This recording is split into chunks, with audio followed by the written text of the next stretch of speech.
Welcome back to another Second Look Hockey podcast. As always, I'm your host, David Leo. Joined with me, as always, my co-host, Cristian Ceniti. Cristian, we had quite the hectic end to the NHL, NBA regular season, the seasons. The seasons are Just done. the season. Simply They're the season. done. Yeah. So, beginning of the week, we started with the NHL. Literally the day that we recorded, that final game happened. Me and you were kind of hoping we get at least one more game out of it. The NBA, they took it right to 7. We'll start there just quickly. I want to hear some thoughts if you watched any of the NBA finals, or at least the game 7. Do you have any thoughts? Yeah, I was definitely paying attention along through the series, and obviously we'll start here because this just happened last night. And two big things out of it for me. The one that everyone's talking about is just Halliburton getting injured there early in the game, starting so hot. I think he still finished the game with the most threes, and he played half a quarter, which is crazy. That's ridiculous. But that's got to be as a neutral. I can't even forget about being a Pacers fan. You already know how they feel. They are, you can't even describe it. They are all TJ McConnell, right? That's what they are, just crying, and I don't blame them. But as a neutral, you gotta feel for them, right? And you don't always get that type of pull as a neutral. And it was almost weird to cheer for OKC if that's what you were planning to do after that injury, right? I didn't really have a horse in the race. I would have been happy either way. Us here in Toronto, we were lucky. On one side, either Pascal Siakam wins and Andrew Nemhard's from here. That's great. Matherin's Canadian too. Or so much Canadian content. Or SGA wins and he caps off an individual season. So shout out to Big Lou Dort, man, as well from Montreal. I don't know if it was his first triple that he hit, but he hit a proper Steph Curry 3. Dude, it was Hail Mary, too. Yeah. Yeah, the announcer and then he tried it again after. Yeah, he did. It didn't work. No. Didn't work out. But, dude, that guy's a unit. He is so... Oh, yeah. They were saying, on the broadcast, he is, probably the strongest player in the league, and he had, a foul at the rim, and I think it was Nemhard trying to, drive, and, dude... Or maybe it was Benedict Mathurin, and he just Canadian on Canadian. Him. Yeah, wiped him out clean. I was like, holy heck. One thing I did want to bring up. So I'm gonna give you 3 names here. I want you to tell me the commonality between the 3 of them. Okay, Sam Bennett, Shai Gilgeous-Alexander, and Freddie Freeman. Canadian content, Dave. Let's go, buddy. Canadian content, and also the current reigning MVPs of their respective finals. So, Conn Smythe winner Sam Bennett, World Series MVP Freddie Freeman, now NBA Finals MVP Shai Gilgeous-Alexander. Shout out to Canada, baby! Canada! Yo, the world, let's go! That's awesome. There's no other way to put it. That's just so cool. I love that, man. Shout out Freddie Freeman because he's obviously within the commonality. He is the outlier. I think I don't know if he's ever actually lived in Canada, but shout out him for representing us internationally because he still does that, and I think he'll do that again at next year's World Baseball Classic. He's the man. They're all the man, but he's also probably the most of those 3, the most unsung. Obviously. Sam Bennett, whatever. There's a very, very high chance that you're going to get a Conn Smythe winner coming out of Canada in the NHL, right? Yes. That's a given. But to have the World Series MVP, which, before Freddie Freeman, maybe we should have looked at this. How many other Canadian World Series MVPs have there been? Or was he not the first? I would not be surprised. I don't know, but I would not be surprised at all if he's the only. Yeah, right? Then same thing with Shai. Steve Nash never won a Finals MVP, right? So yeah, to get 2 of them, crazy. To get all 3 of them in one calendar year is pretty ridiculous. And now hopefully we go to maybe the NFL soon, a Super Bowl MVP in the future for Canada. I'm hoping for a Canadian Ballon d'Or winner at some point in my lifetime. Come on, Fonzie. Come Come on. on. I don't know if it's gonna be Fonz. There's some young kids, some young kids coming up right now that we're looking at. Jonathan David's brother, in particular, Promise David, played in the same league that Jonathan did before he made his move to France, I believe, and he's already on a better scoring pace than Jonathan ever had, and he's already And that's being saying looked at. something. Yeah, and John was Not too probably, bad himself. John was very, very, very good overseas before he made his move to France. So, listen, Promise David, keep an eye on him over the next few years. I don't know if he's going to be a Ballon d'Or winner, but I can hope. I can dream. I've got my soccer stuff on. I'm kind of keeping tabs on the Club World Cup right now, but it's a tough watch. I'm not going to lie to you. Speaking of the dream, it's over for one team. It just got started for another. I don't know. We got to talk a little bit about the actual finals here. Where do you want to start? Maybe we start actually with the Oilers, maybe, and then go into some of the celebration stuff with the Panthers. Yeah, I was gonna say the opposite, but you know what? I think that's a pretty good place to start. So we'll talk Doom first, and then we'll talk. What is it, Doom or Gloom? So we'll talk Doom first, and then we'll talk Gloom. Wait, no, I think Gloom is also bad. I think that's bad. We're talking Oilers. We're talking Boom. What are we talking about? Boom or Doom first? We're talking Doom, so and then we're going Boom. There we go. Figured it out. I'm disappointed. I'm very disappointed. You know, we had the talk of being on track for the best finals in the Cap era. I don't think we can end up saying that anymore. We had 3 games that were one-sided that went the Panthers' way in this series. I'm disappointed specifically with their backs against the wall. The Oilers didn't have more to give us. I don't. 100%. There's not I don't have so much to say here. I guess we can talk about. This is actually maybe a good spot to talk about the McDavid stuff.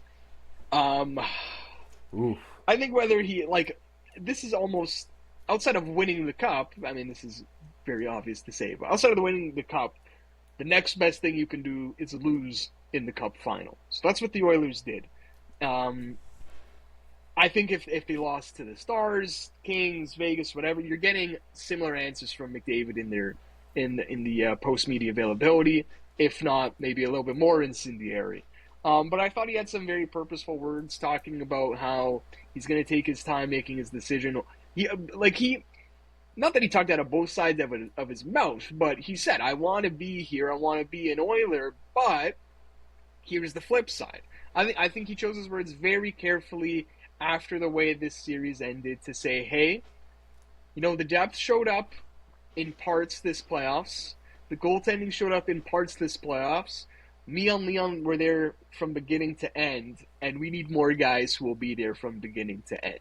I think that's basically the message he's giving. And I don't even know if Oilers fans would fault him that much for saying that. I haven't seen too much panic in Oilerland because I think McDavid just kind of spoke the truth when he talked there, and you have to read in between the lines a bit. He wasn't that explicit, but that's the only way I think you could take his media availability. 100%. I don't know how you thought about it. Yeah, no, 100%. I mean, listen, there is always going to be until he puts pen to paper and he signs with the Oilers. There's obviously and that's still the most likely outcome, right? We're still. Well, yeah. I mean, it's probably the betting favorite outcome. Could he potentially leave, to try to find greener pastures? Sure. I think he also knows, okay, how many more kicks at the cup does he have? As good as the last 2 years? Who knows, right? But if you're on this Oilers team and now you've made it to back-to-back cups with maybe there's pieces of that team where you're like, yeah, we could maybe do without. Maybe they're not 100% bought in. I would say for the most part, 80% of that core is locked in, and they have other decisions to also. You have Hyman on a value deal, who you didn't get to see in the final. You have Nugent Hopkins on, I would say, a value deal. He's making 5-6, and he gave you way more than that.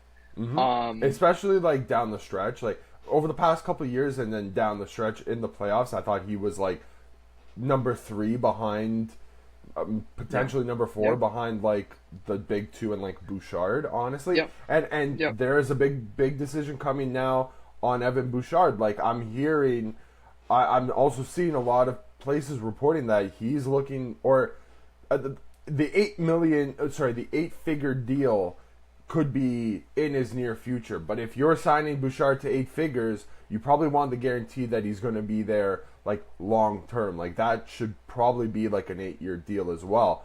All of this kind of leads me though to believe that I don't know if Connor's going to do the Oilers the favor this year like he did the first like go around with signing the Supermax deal, but not even signing a Supermax because he left money on the table then. And while it's crazy to say that 12.5 is leaving money on the table, but I think at the time like 16 was like the absolute max that you could sign. Well, now I think it's like close to 20. I think it's 19.5. It's like 19 something. Yeah, exactly. So he's not, spoiler alert, he's not signing for that anywhere. No. So now here's the thing. If he signs for, let's say, 15, just above Leon at 15, do you see him taking 8 years? Because I personally don't with what he's saying. I think he's going to follow more along like the Austin Matthews. But Austin Matthews has been taking like the 4, 4, 5 year deals his entire career. I think right now would be the best idea for McDavid to take a 3 to 5 year deal with the cap going up and the potential uncertainty of what this team looks like in 3 years. Like maybe you don't want to hamstring yourself, like for as much as you love the city, maybe just don't hamstring yourself in 2025 for decisions that you want to make in like 2030, 2032, right? So I think all that to say is I think he's going to stay.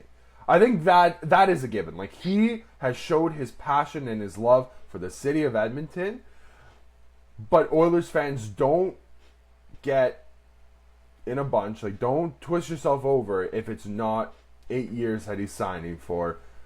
I think that's probably the best for both sides. Just having McDavid in the city, I think, is the best for Edmonton and Oilers fans. Yeah. It's like we talk about here, right? The Leafs window is open as long as Austin Matthews is a Maple Leaf. And you can apply that exact same sentence to the Oilers.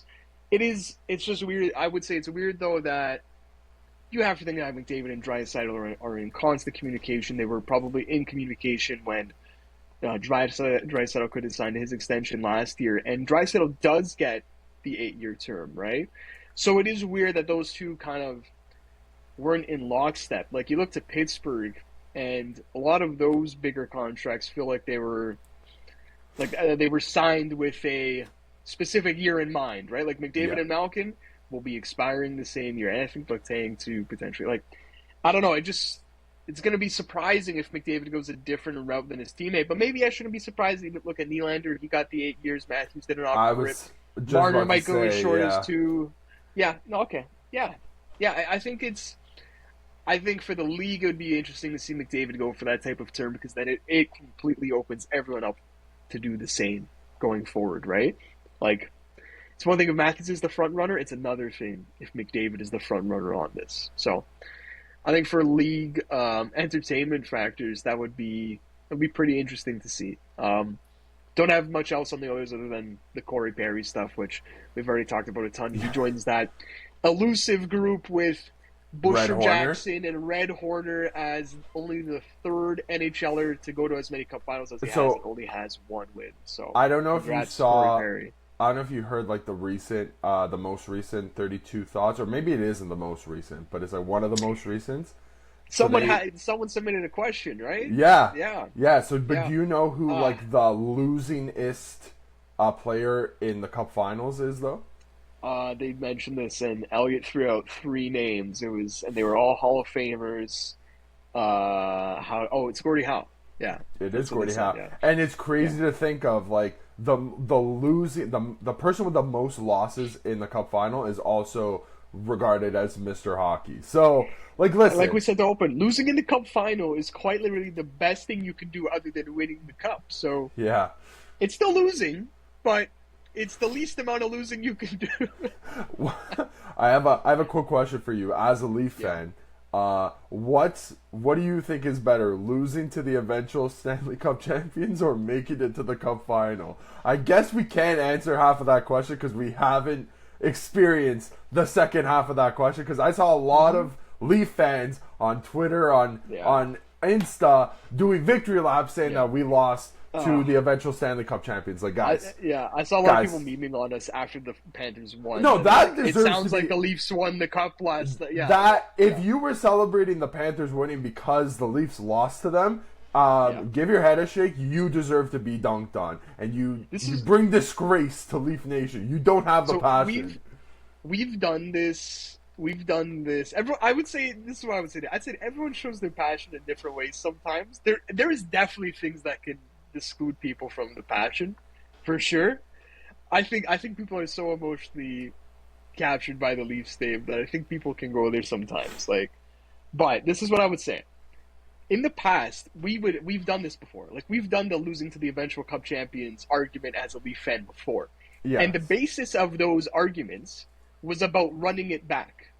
Right? This team was so close. Run it back, run it back, run it back. That's not an option this year. It doesn't matter if we lost the eventual Cup champs. You're not running this team back. You physically cannot. It's not happening. So you're right. It's a bit of a wasted conversation. It's wasted breath. Mitch Marner, you simply cannot run the same team back. So, I mean, whip-de-doo, we lost to the Cup champs. I mean, you could. This team was close. There's a chance. Mitch Marner sure as hell doesn't want to, and we'll get more into it after. But. Yeah, I mean, we will definitely see what comes from him, but you're right. No, 100% it was, in comparison to... That's more of what it was about in past years. It was about validating the team, and look where that got us. Doesn't matter this time. So. Got us the same. Okay. Got us the exact same amount. Of the team that beat the Leafs and were the eventual Cup champions. Dude, is anybody on that Florida Panthers roster right now? It's Monday, June 23rd. They won the Cup. It would have been close to a week ago. Are any of them sober currently? Hell no. Hell no. Not even. No Christian, do you want to? I can't remember if there's one person on the. No, you know what? I think they interviewed, and I'm curious if this guy, because we should have known this because of last year. I'm pretty sure Sergei Bobrovsky said in an interview 2 weeks ago that he doesn't drink, because he gives out the wine bottles for every shutout. Yes, And someone asked him, it was probably Bukowskis, I think he doesn't drink. Now maybe that goes away when you win the frickin' Stanley Cup, but I don't know. Are you going to tell me there's someone sober or no? I mean, there has to be. There has to be. Okay. I don't know why. I can't really picture Sergei Bobrovsky as being that. Brad Marchand, seeing all the videos of Brad Marchand at Club 11 and at the elbow room and all of that. I'm yes, that is deep down. Brad Marchand is a little that's a party boy. There's a little party boy in there, and he was. I haven't seen a single video of any Panther without a beer bottle in their hand. 100%. It's great. To that extent, was Sergei Bobrovsky one of those guys with a beer bottle? I haven't seen Sergei Bobrovsky, I think, in any videos. That leads me to believe maybe that's just not for him. He seems more I'm, job done for this year. I'm gonna go home, whether that's in Florida or he's gonna go back to Russia or wherever he's got a house, and he's gonna take some time off. I think who was the player that used to take their off seasons and just completely disconnect? I think it was Jerome McGinley, man. If I'm not mistaken. There was someone who did that, and they got traded, and they didn't know for a decent amount of time. Oh, nice. Sure. This is within the past decade. I don't remember. I feel like Sergei Bobrovsky is the type of guy to go on a fishing trip hours away, just no phone, no cell service, nothing, and just sit there on a boat for like a week, couple weeks, and then come back, and he's like, okay, I'm gonna come back and win a Vezina, Conn Smythe, this and that. It's either that or, you know what I'm thinking? I'm trying to think back to when the Raptors won. So, the guy who was the drunkest, and I think he would tell you this, was Marc Gasol. Oh, like on that bus, he was crazy. Yeah. Was there like a? I'm trying to think if there was a designated designated NBA champion for Marc Gasol, and who would be that on the Florida Panthers? I don't know. That's a very good question. Like you're saying, just somebody to just handle the rowdiness.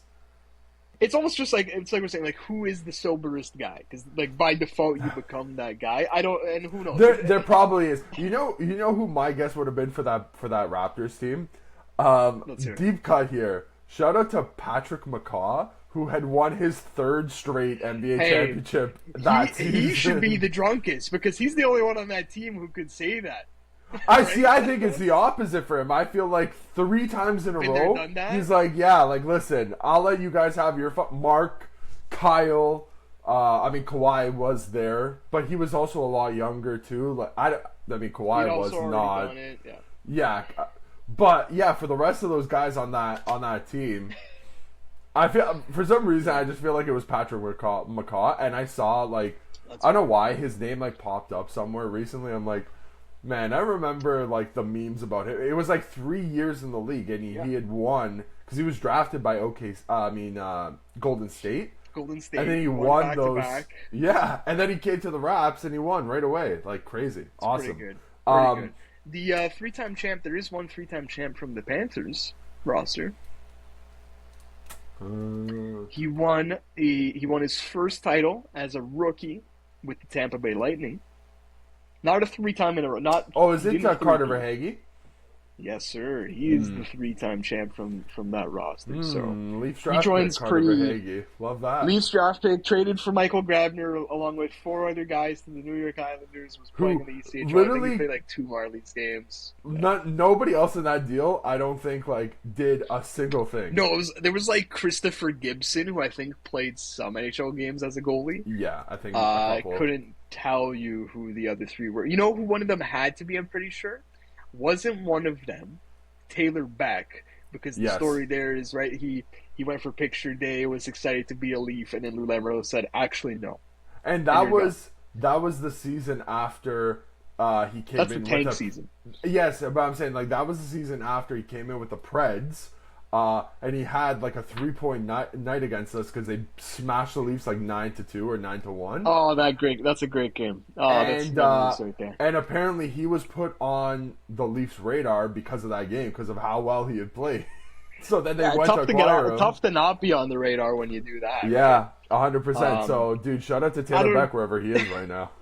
Do you have anything else on the Panthers celebration? Because I will just say, Matthew Tkachuk has made a point to talk about this being the closest knit group in the NHL, and I actually do take him for his word there. I don't disagree. Very evident in their celebration. Like, they are just the best of buddies through and through. From the players to the staff to the coaches, they are just really tightly knit. I think it was really exemplified when did you see Brad Marchand posting on his story for like so he's taking pictures of all his teammates who were traded away. So it's a team of players that were not, I wouldn't say cast-offs, but like they were traded from other teams to Florida. In some cases, so petty, but I love it because I think that's the best type of petty. That like it's not like it's innocent, but it's still petty. Like you're throwing shade, but in a fun way. Yeah, 100%. So he's tagging, like, it's in particular, like I said, like cast-off, like Sam Bennett, who is now the Conn Smythe winner. Sadly for me, a little bit. You know what would have been so close, so close. Yeah, I jinxed you too because I said let's do a early victory lap, and you know I thought like the vote was so close too. I think voters were. Dude, if there was one Brad Marchand goal in that game, I think it was the Brad Marchand. I was just about to say, I was just hoping and praying for one. Just get it out of the way. Even if he potted an empty netter, you think they would have... because then the votes would have already been in, though. Oh, they would have been casted. You're right. Yeah. Anyways, Yeah, what were we saying here? We're talking No, about so with yeah, just the pettiness. with Marchand and that pettiness, Yeah, like you see him going around the room and he's like, "Thanks, NHL, like Calgary NHL Flames, Bruins right? for him and Sabres. Like whoever How Sabres." funny would it have been if he tagged? This would have been, and I don't really know if any of these guys even have Twitter accounts or anything, but if he tagged the GM who traded them, that would have I been see. I don't shady think. shade. Would that have I been too far? don't think he knows. Like, I don't even think they know who the GM. Like, I don't think they were in a state to be like, "Oh, it was Kevin Adams that traded me Yeah, away." yeah. Like, I don't They think they would have tagged remember. the wrong Honestly, person. I think they were too deep in celebrations. It was like, Yeah. "Hey, where'd you come from before, bud?" He's like, "The Sabres." Let me. At Sabres, you know what I mean? I was really scared when they did Evan Rodriguez and it was thanks Penguins. Oh, thanks. I got Leafs. scared for a minute because I was thinking that it was thanks Leafs, and then I remembered he got traded to us, and I think that I don't remember if it was in the Kapanen deal, but I think it was that summer. It was his in that RFA summer, yeah. rights. We couldn't get to a deal with him, and then he returned to Pittsburgh. I don't know why I was thinking it was like going to be thanks at Leafs, and then I remember he went to Pittsburgh, and then I think he went to Colorado after. Yes. Right? Like he had some stops. I think there, he was but on one of their guy who was runs. a Leaf for a second. I know. Yeah. Listen, Oh, we man. could go on about that, but the only thing I did want to say about that whole thing sorry. with Brad Sorry. was like 2 short years ago, he was one of the most hated men in South Florida. Like along with the rest of the league, like nobody in the league really likes Brad Marchand except for people from Boston, right? Even this year, like he was doing antics in Florida against Florida, different things. And he goes right in, and he's just like, it's like he's been a member of the family, long lost rat brother, basically, right? So I kind of feel like this is going back to like what Matthew Tkachuk said, like they have to be one of the closest knit teams, and you know what? I think winning back-to-back cups makes you even closer than anything, right? Because if you keep losing with your 1000%, family, yeah. I think you're gonna hate your family, right? Like I think you're gonna just Hey, not we are like, seeing that here. Hello. right? So I think that there's something to go along with winning a couple of Stanley Cups. Like I bet you if you had polled maybe like the Lightning players of the early 2020s who was the closest knit team, it was probably them, right? So Yeah. I think 100%. And then also just quickly, did you see the turnout on, I guess that would have been South Beach that they were on? Fort Lauderdale, I think, right? Or Fort Lauderdale? Pretty sure. So, So I'm just also charging my computer here. no, it's no problem. Like, compared to last year, I say that the Cup, I would want to think that the Cup celebration this year was, for the fans, maybe a little bit more intriguing, more hyped. I feel like there was just more people at this one than there was last year. I don't know if you've got that same sentiment. Like I Yeah, saw the well, overhead aerials. The jokes about there being 6 Florida Panthers fans is obviously an exaggeration, duh. But I think it was poking fun at the fact that this franchise hasn't had the greatest track record of getting fans in the building 24/7. And I think when you win a cup, you get some new fans. And I think there was just simply more fans to show up this time around. I think success breeds a fan base. There's no doubt about it. So it's cool to see Panthers fans kind of be born in the past 2 years, right? Like this is, and I think this is something that will sustain if the Panthers don't win a cup for a decade, right? There's 100% going to be more Panthers fans now than there was 3 years ago. 100%. Which is good. It's a good thing obviously for the team, but for the league, right? Like we were teetering on the edge of talking about relocation with this team. How long ago? 10 years ago? Within this decade. Within this decade, which is not that long ago. So Yeah. to see where we are now, Gary Bettman loves that. And maybe some expansion teams love that too because they're looking and saying we could be next, right? Cough, Yeah. cough, Atlanta, right? Stuff like that. So 100%. yeah, it's cool. I listen. I still have a respectful hate for everyone on that team, but I've enjoyed looking at all the videos of the fans and the team celebrating. Like the Barkov neighbor video is so good.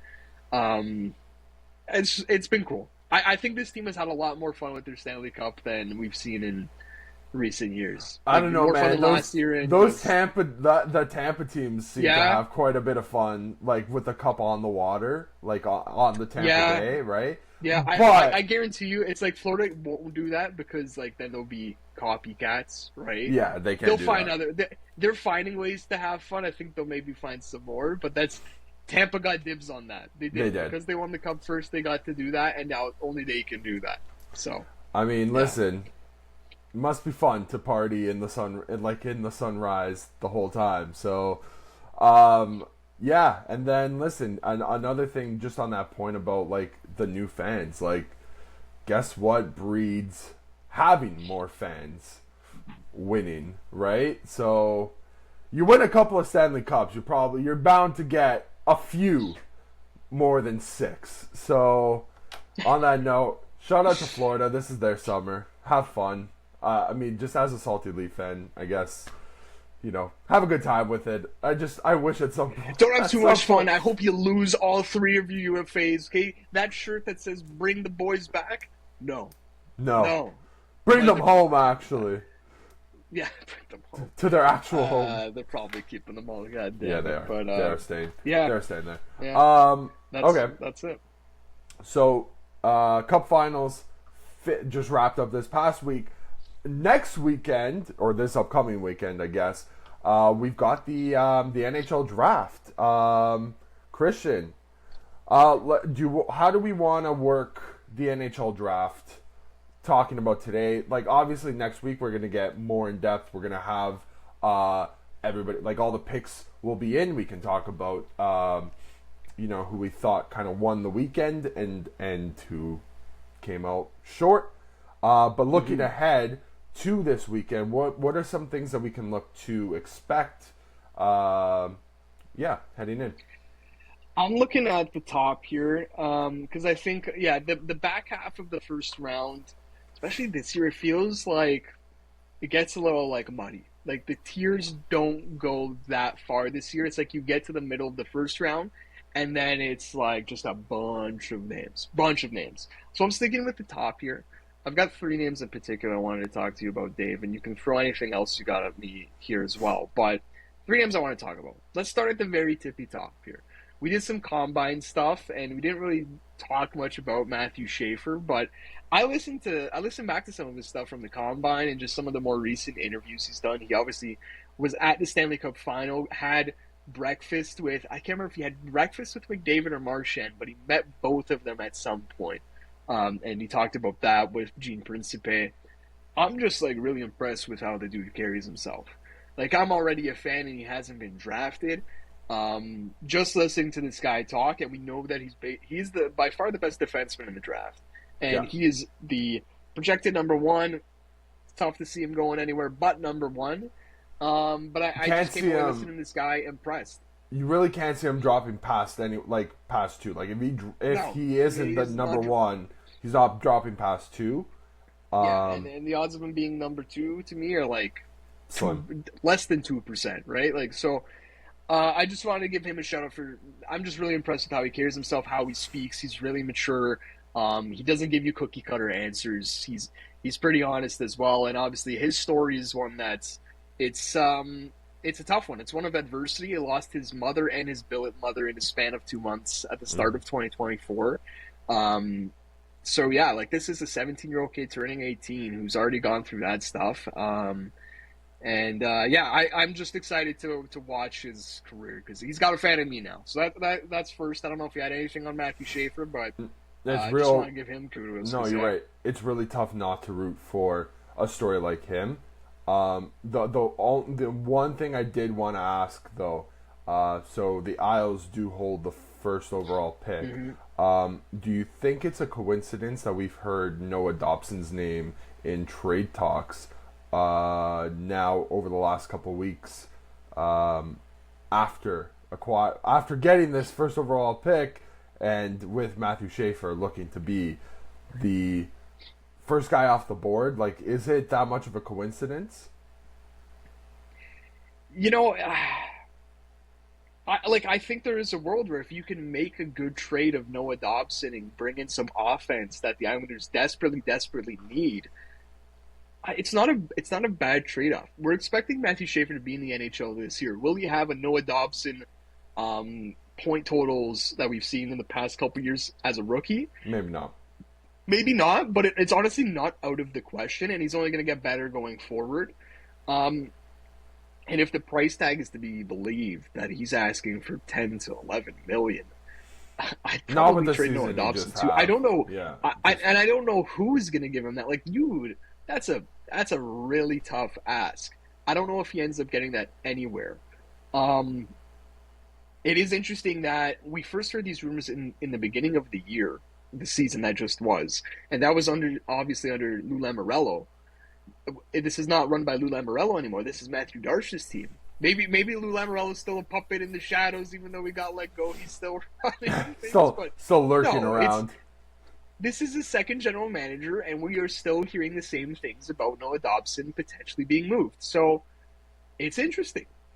If you are the Islanders and you don't win this draft lottery, Dave, I think you are right in saying like the two are linked. I don't know if you would be as willing to trade Noah Dobson unless you had this pick.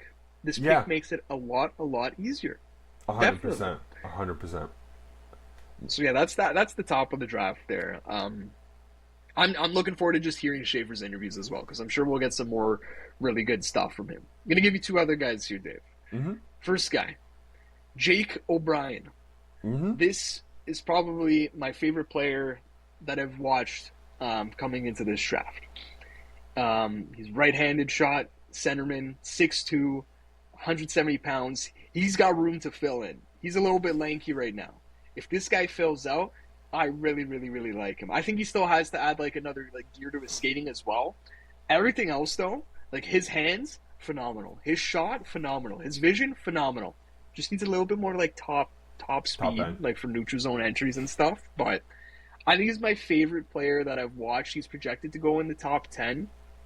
I don't know who he's had meetings or dinners with. I do have a list for the next guy we'll talk about. But Jake O'Brien, when me and Justin did a little mock draft a couple weeks ago, or maybe closer to a month now, I had him as an option for the Bruins because, and the Bruins are picking, I don't know if you have the order there, David, it's the 6th or 7th? 7th.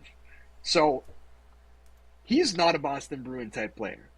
That's not what you are not drafting him because he already looks like he plays for the Bruins. And I almost like that a lot for the Bruins, because if you could teach him how to play like a Bruin with what he already has, it's a hell of a player. I think he compares himself, or there's been comparisons to Wyatt Johnston, who I think me and you are both big fans of. Yep. And if he's that type of player, any team would like a Wyatt Johnston. And I think the Bruins need help at center. Right? They're going to look for the next ones. Yeah. And he can be the next one to me. He's not, like I said, not a prototypical Bruin. And I'm kind of hoping it doesn't go to the Bruins, but I could just see it working out flawlessly for the Bruins. So that's a name I'm very, very curious to see where he ends up, because he's probably just my player that I've enjoyed watching highlights of the most this year. Yeah. Last name here. This is the biggest riser of recent. We even had Cam Robinson say he might go as high as 4th in this draft. And it wasn't too long ago that he was in the mid-teens, and that's Brady Martin. Sault Ste. Marie Greyhounds in the O. This is another right shot centerman. I'm going to give you a quote from him, Dave, from Mr. Brady Martin. I believe this was at the Combine. In terms of who he compares himself to, he threw out 3 names.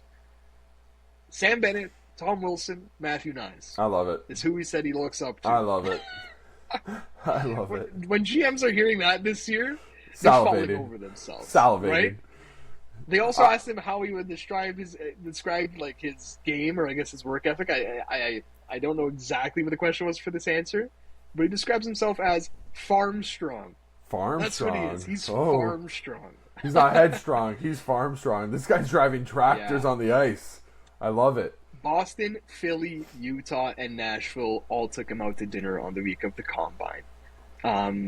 he's been a heavy riser. There's a lot of scouts who are liking his game.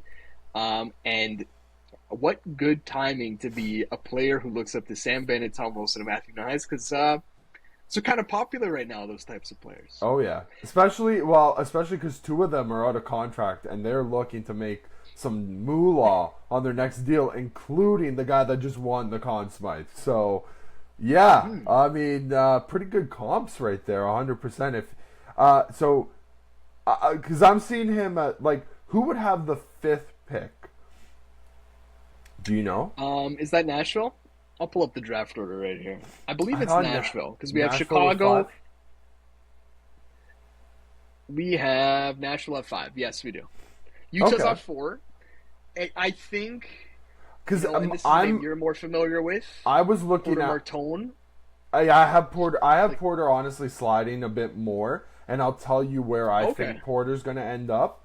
But for for Utah, I think that's the type of guy that they should be targeting is a Brady Martin, if they get him at 4. But then that I think you also like Anton Frondell is another one that I think has kind of like risen over the year. Caleb Desnoyers as well. Like we talked about him a few weeks ago.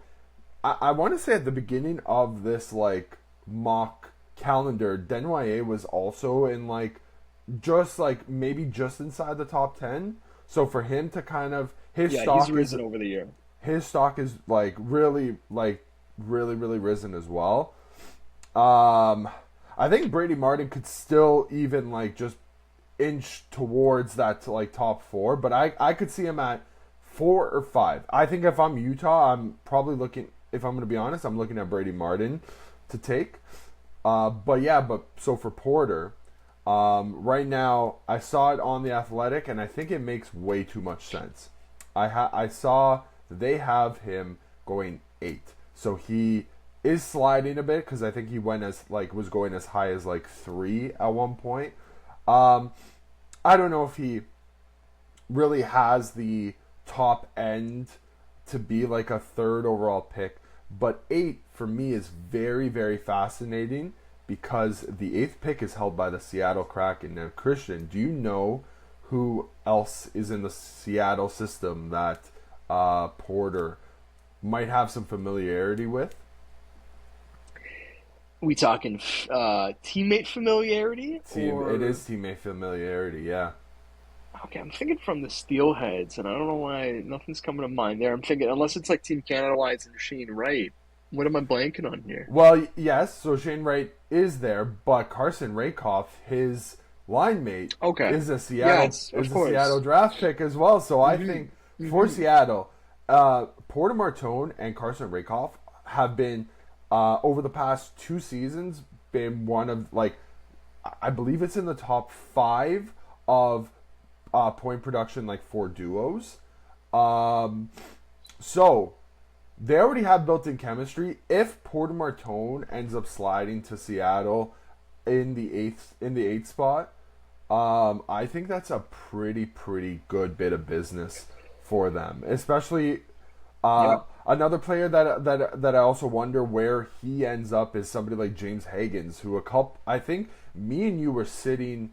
We were talking about this draft class last year. I think it was probably January, February when we saw 1.0 mock-ups, and James Higgins was the number 1. It looked right. Yep. Now it doesn't even seem certain that he's going to be picked in the top 5. He should be picked in the top 10, I would assume. But where does he end up? Do you have any thoughts on him? I still think his skill is so high end, and he was a absolute difference maker at the World Juniors. He was 100%. One of the he was a leader for that U.S. squad, and I had him going to Chicago at 3.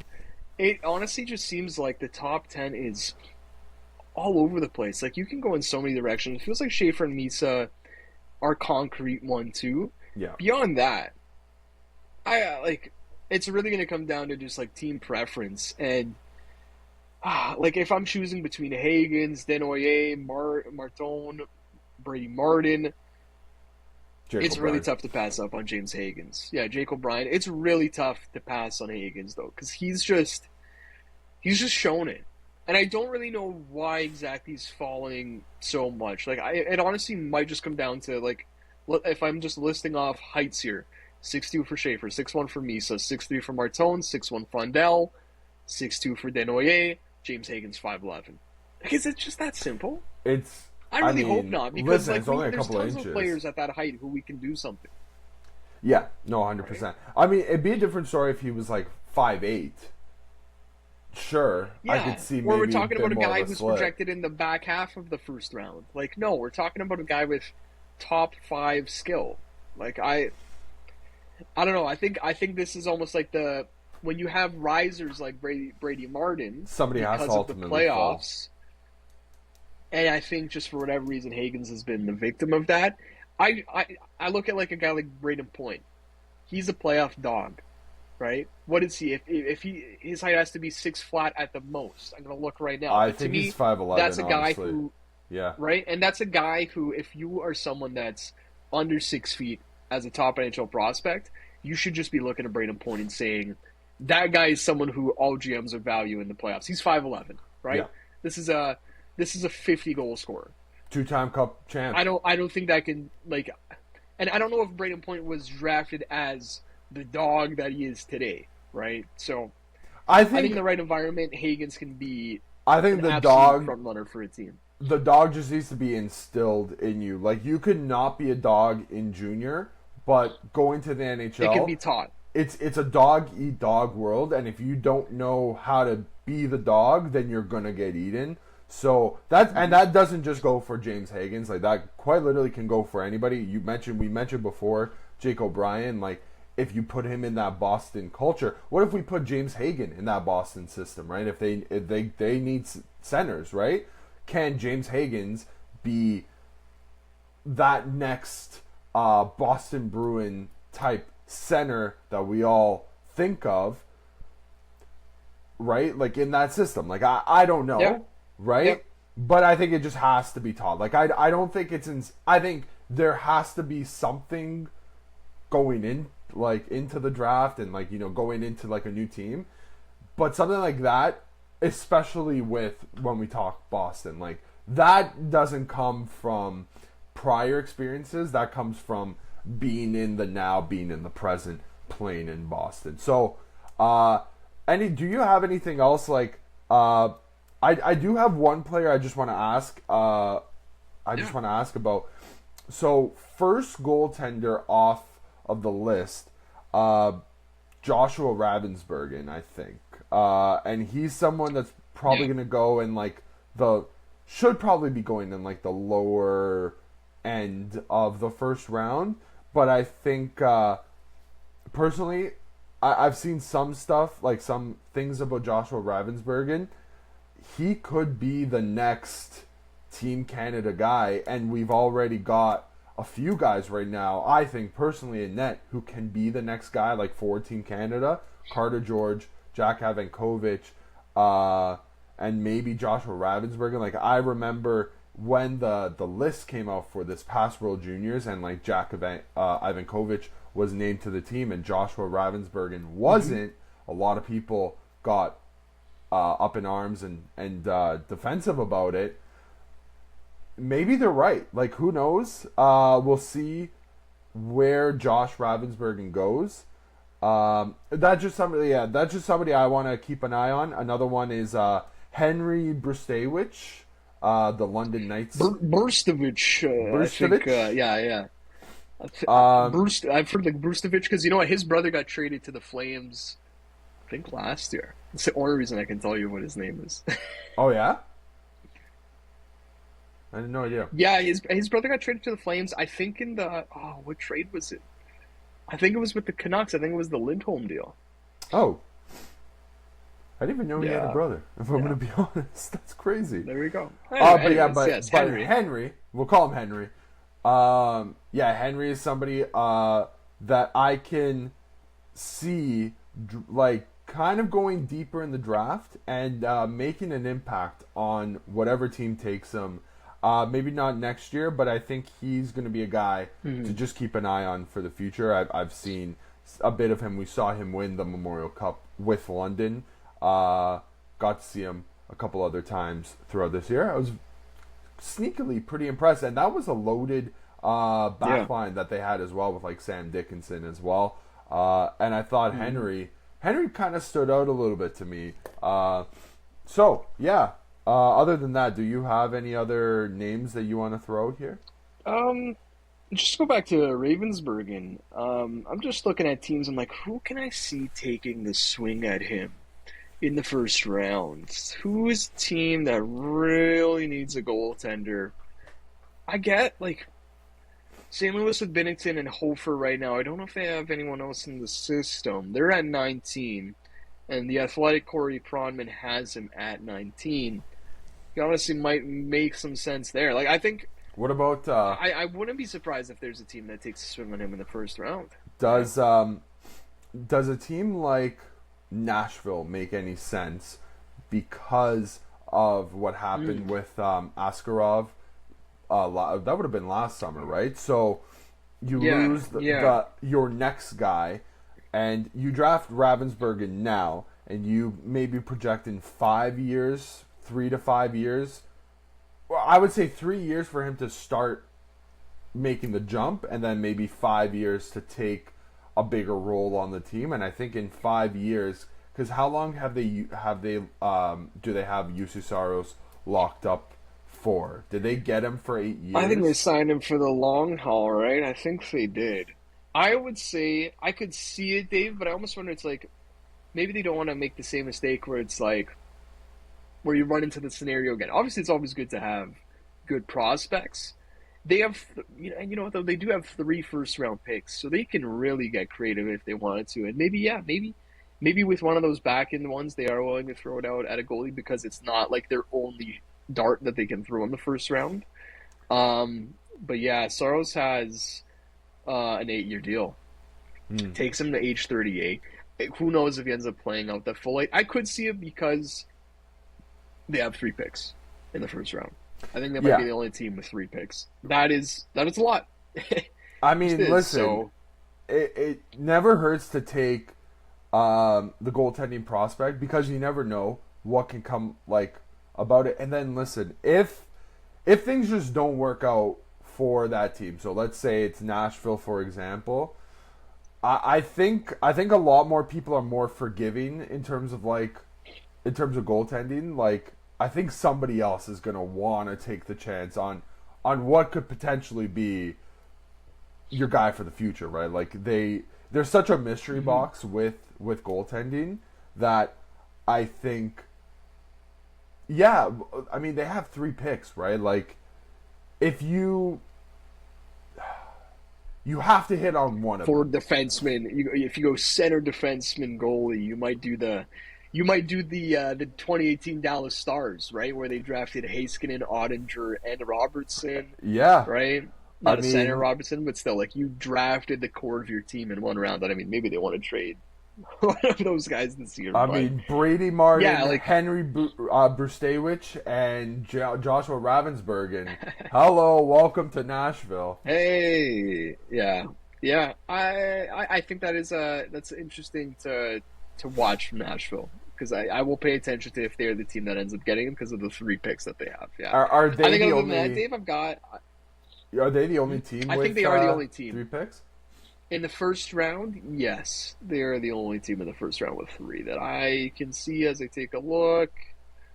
Seeing 2 Columbus logos, 2 Montreal. Yeah, I think it's just them. Okay. Yeah. So we got a couple of teams there with Montreal and Columbus that can also maybe make some noise. Like, do we expect like Montreal to pick with both of those picks, or are they maybe looking to package that totally as see Ken Hughes just packaging that up for something bigger? Or maybe not both of them. Smaller. Oh, trade down. Trading down. I could totally see the trade down turn into a second and third or something. Maybe. Yeah. Maybe. They have, 1 pick into 2. If you could get like 1, I mean, 2 and You're 3. saying 2-1. Maybe they try to move up. I would say 16 maybe and even 17 would have to get you almost into like the top 10. Like you're looking at like the eighth pick or something like that. And I don't know, maybe if you're Buffalo, like honestly, because you need quantity as much as you need quality, and you still get quantity at 16, 17.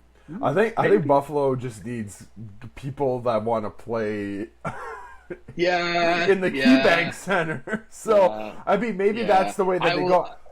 But I feel maybe. like they tried that before, where they tried for the quantity picks, and I don't know if it did They've work. tried it all, brother. I know, They've you're tried right. it all. You're right.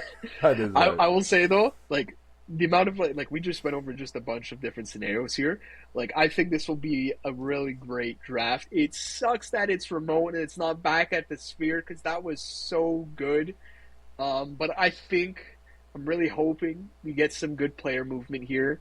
I hope that the GMs not being together physically doesn't damper the movement because it's shaping up. And you know what? I will say, even if there isn't, we talked about the difference in who could go where. No matter what, I think that top 10 will be really, really fun to watch. But 100%. once we get some trades involved, we could have a really, really good draft. So I'm very much looking forward to it. For sure. So we'll do a couple of housekeeping things before we move on to our last topic. So during the week, Jonathan Toews signed with or did he officially sign? Like, can he even officially sign a deal? He cannot officially sign yet, but you can agree in principle because he wasn't under contract already. Okay. That's why we have this announcement already and all the details. He wasn't already under contract, so he's been a free agent. Yeah. Yeah. Yeah. 2 years, I believe, for 1 year deal, only $2 one. million, $2 $5 million in bonuses that he could earn. Not gonna get into all the details there, but like it goes all the way to the point of if they win the cup, he gets bonus money. So. Yeah, I mean, could it be 7? I mean, 7 million. 7 million maybe. altogether. Let's call I it mean, 2 listen. mil for now, like If it is 7, I think Winnipeg is celebrating mightily, right? Like if that final bonus is you win the You're so cup, right. I think they're like, yeah, give them they'll pay 10, give them 14. Yeah. So for Winnipeg though, what does this mean for the guys on the team? Where does Johnny T project to kind of play in that lineup? Yeah, we talked about this beforehand, and they have a bunch of like 2.5 Cs, if you want to call it that, with Nemestikov, who's been in that spot when there's been injuries. Lowry went on the IR, and they're not gonna get him back until the middle of the season. And now you add Toews into that mix, so they're gonna kind of have to go platoon here, time split, unless they go and get another centerman. And maybe that's the case. Maybe they do end up doing that. Nonetheless, helps their depth. We'll see what Jonathan Toews is. We don't really know. But I would not start him at 2C. I would start him as the 3C. I think you have to get his feet wet. And if he is, if he comes back and starts where he left off as an NHL player, you've got a good player, and maybe he can play 2C. So that's best case scenario. I still think that what made Toews like really interesting, I think, is that what's the floor here? Like, I think at the end of the day, I think we are all expecting Jonathan Toews to be able to play as a bottom 6 center. And so if you're getting that for $2 million on a 1-year deal, there's not too much risk attached to it. So I think that all the contract stuff, that's what makes it a win for Winnipeg. But what really makes it a win is that you just had a guy that wanted to play for the Winnipeg Jets. How often do we say that? And obviously, very rarely. pulling out the strings here, very rarely. He's from there, so that definitely helps. But you definitely need to get those guys when they're from there and they have an affinity for their hometown. It honestly would have been, like, obviously it would have been worse if he didn't sign there. Like, that would have been a bad look. So this is a big win for Winnipeg, just in the sense that they were able to get one of their guys. That one of Winnipeg's own wanted to go there is a huge, huge win. We know Colorado was in the mix. Heard about Tampa. We know Toronto tried to get into the mix. And yeah, for the reasons I listed, I would have liked Toews at the deal that he signed because low risk to me, right? Like, I would not. I'm not signing Jonathan Toews as a John Tavares replacement. That's just not going to happen. You want him as a 3C.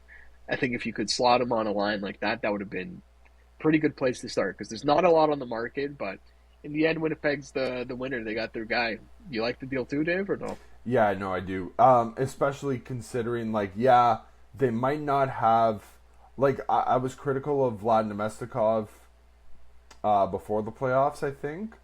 And I still am, but I think if you can kind of supplement your 3C in, and then eventually when Adam Lowry comes back as well, like, that's a pretty good platoon rotation, I think, to have. Like, is it something that, like, There's no such thing as enough centers because you can put centers to the wing. You can't put wingers to center. That is 100% true.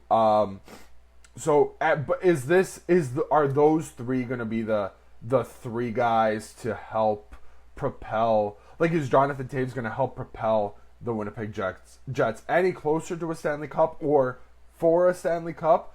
I don't know, but it is definitely a good start. And then also, if you bring in other guys and you kind of have them learning from Jonathan Toews, like, he is such a revered figure in the league, that's pretty good too. I think just his experience alone, it kind of feels like the Max Scherzer type of pull for the Winnipeg Jets. Like with the Toronto Blue Jays, they signed Max Scherzer to like $50 million in this past offseason. He has played 3 innings so far. So, not to say that Johnny Toews is only going to play like 3 games this year. I hope not. I hope he gets to play like 60 plus. And if he's coming back at this time, I think he feels like he can play 60 plus games, I would say. But I think just having his like reverence and his knowledge in that locker room, especially for a locker room in years past that has kind of been fractured and divided, I think definitely does a lot more help than it does harm, personally. So I'm excited to see how Johnny Toews does in the peg. So yeah, me as well. Yeah. Do we want to go for the trade that happened first? I think the only other thing I'd mention, and like we've had a decent bit of stuff happen already, like this off season, right? We have some signings like Ryan Donato, 4x4 in Chicago, Zetterlund re-upped in Ottawa, Matt Duchene, 4.5x4, which I don't know if too many people should have been holding. I like that deal too, and I wasn't holding my breath for him to reach free agency. Maverick Bourque re-signed in Dallas. Like, Dallas has been getting their ducks in a row here. We'll see what for. Eric Robinson is a depth name who I've seen people like linked to the Leafs, who I think re-upped he in Carolina 1.7x4. Yeah. Yeah. Okay. Yeah. So there's my mind wasn't playing tricks on me. I was like, wait, didn't he resign? I was like, no, wait. you did see that. Yeah.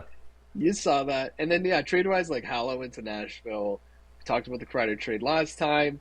The Burakovsky and Veleno is more of just a salary swap there. I actually don't mind that for Chicago or for Seattle. But, yeah, speaking of Seattle, if you want to tee up, I think we can talk about this trade a little bit. Yeah, so Seattle have acquired Mason Marchment from Dallas for a 2025 fourth rounder and a 2026 third rounder. That came out on Thursday. This past year, Marchment had 22 goals, 47 points in 62 games.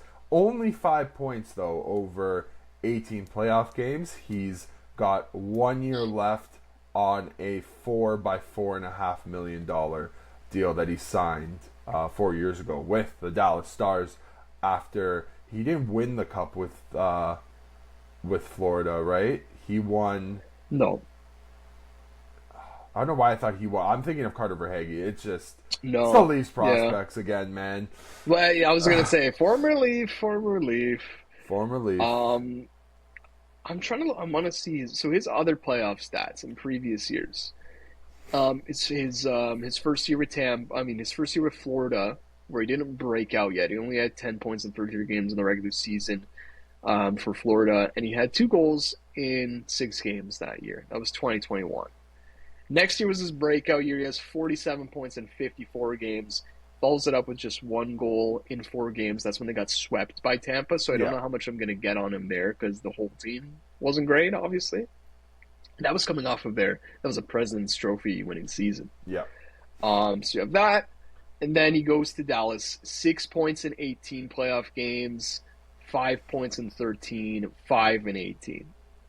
So that's 3 not great postseasons, to be honest. Yeah. Yeah. I think for the Kraken, though, right now, I think their goal is just getting into the playoffs, and I think just getting goal scoring in general. For a team that really looked, they started their tenure in the league looking very lethargic, goal scoring wise. Then they had a bit of a boom. That would have been the year that they made the playoffs, and they took out the Avs in the first round. Jared McCann, like 40 goals, 35 plus goals that year as well. But Jared McCann's getting older. I mean, Mason Marchment isn't the youngest person in the world either, so it's not like you're getting a young guy who's looking to break out here like he is 30 years old. So, but he can definitely help supplement some of that secondary scoring. I think they're still really looking for a top-end scorer, and it's very hard to come by. I get that.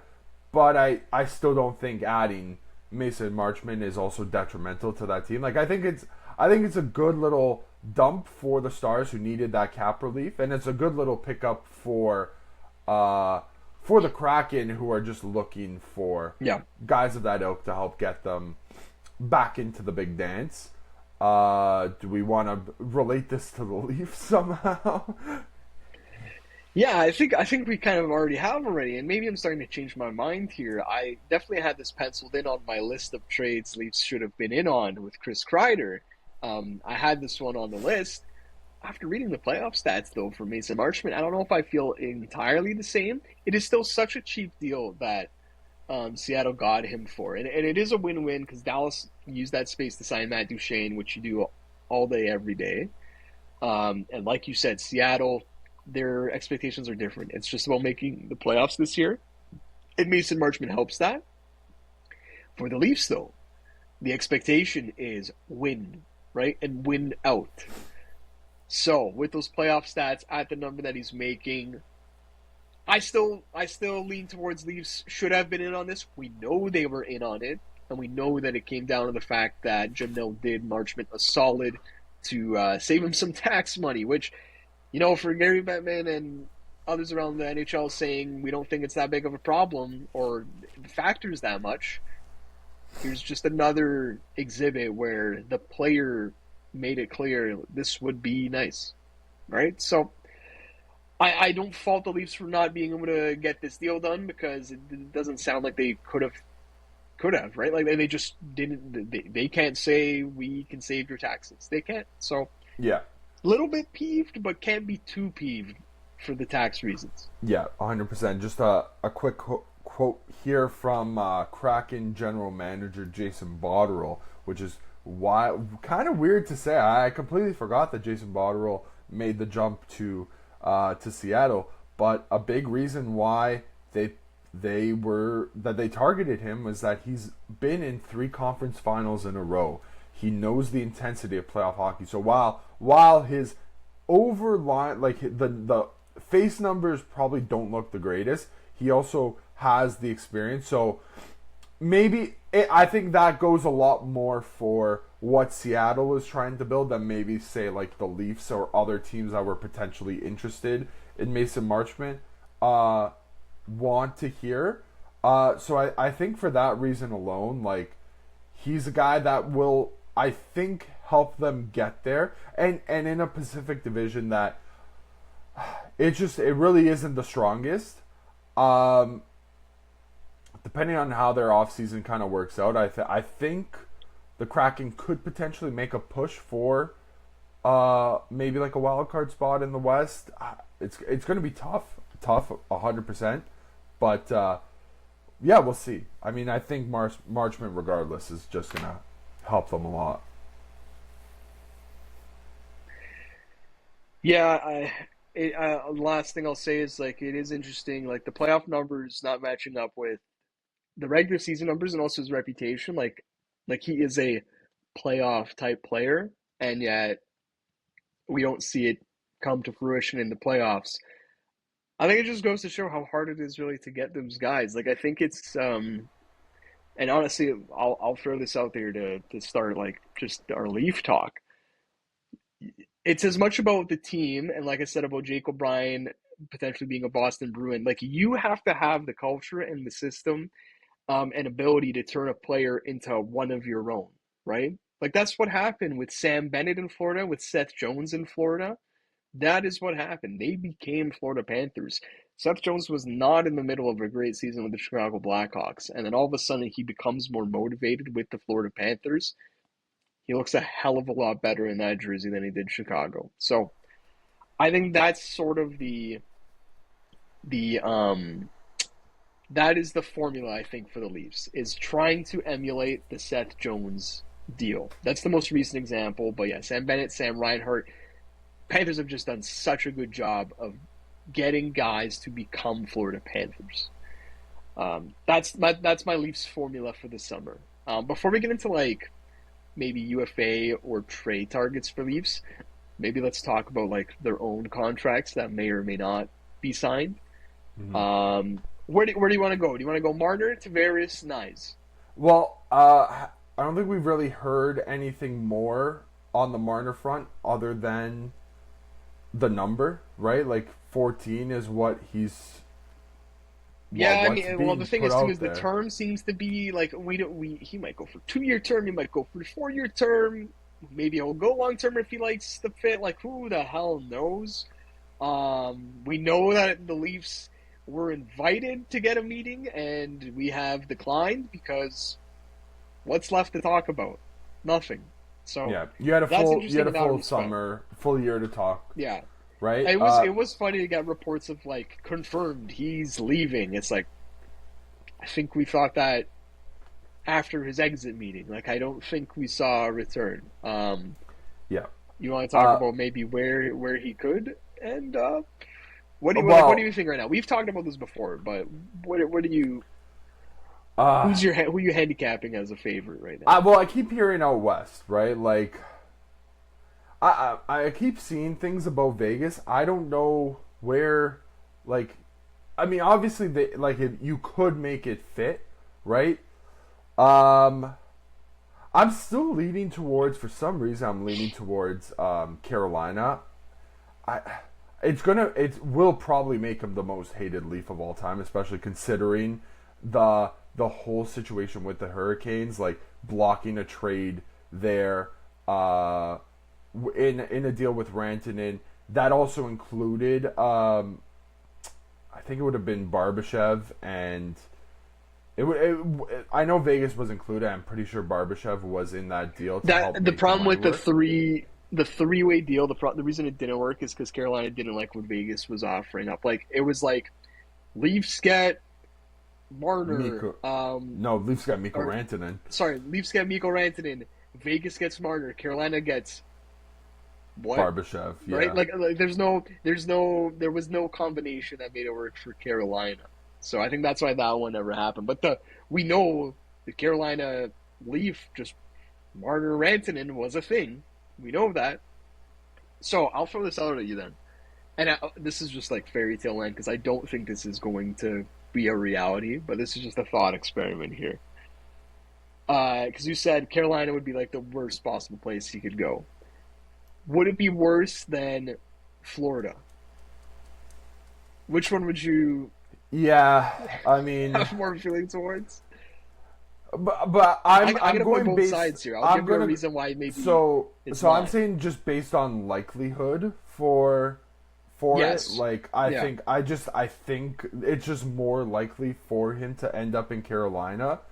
But yeah, no, you're 100% right. It would be the worst case nuclear scenario if he went to it. Not even just Florida. What if he went to Tampa? Yeah, and Tampa is one that I always had them as like an outsider, maybe looking in because John Cooper, we know, just raves about Mitch Marner. He loves Mitch Marner. Every time he gets to talk about him, he takes that opportunity. On the Florida thing, though, yeah, I don't think it's going to happen because it sounds like they're trying their hardest to sign the three impending UFAs and Bennett, Marchand, and Ekblad. But like we had like a report like 2 weeks ago about there being interest there. We'll see like what happens, but that's quieted down. Like we just haven't heard that. Would Marner going to Florida be the equivalent of the Kevin Durant to Golden State? To me, it's like exactly that. Yeah, I talked about this with Brando yesterday. I think he had the same thought as well. It would be exactly the KD. You have Marner, who's lost to Florida twice. They've won the cup twice. Yeah, and then he would join them. That would be very Kevin Durant of Mitch Marner. Now, here's another point where I actually would, as a sadistic, masochistic Leafs fan, here's what Marner ending up in Florida would mean. Mean one of two things.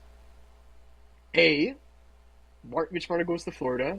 He turns into a Florida Panther, like Seth Jones. Wins a cup with them, is like a leader, like he's pivotal. We see him talking crap in between whistles and whatever, and we're like, oh my God. That would then force the Toronto Maple Leafs to look in the mirror and say, it was us. We were the problem. We could have done that, and we didn't. It's our fault that this failed. Or Mitch Marner signs in Florida. He's not that guy. He's still Mitch Marner. Things they just don't work. Looks like a bad deal. And then as Leafs fans and the organization, you get to say we made the right choice. This was the right move. We knew this for a long time coming, and it's Marner who has to eat crow. Right? You kind of get a definitive answer one way or the other. And unfortunately, I don't think we're going to get it because he's not signing in Florida, but I think that's kind of how I would look at it. I think the more realistic scenario would have been the first one of the two. Like, I feel like he turns into a Florida Panther. I agree. My one take will ultimately be wherever Mitch Marner chooses to go. I think he's gonna win a Stanley Cup, and I think if he does, he's gonna ultimately. He could sign with the Buffalo Sabres, and we feel that way. Okay, let's be realistic. Sorry, okay, sure. The realistic teams. I already went to land with the Florida. I will not go to the bottom with Buffalo. That's fair. Like, okay, so another team like in the mix as well that I think is underrated, but like, if you're Mitch, would you not consider it? Maybe going to like Utah. I think that Mitch and I think his family are going to value the lifestyle of where they end up.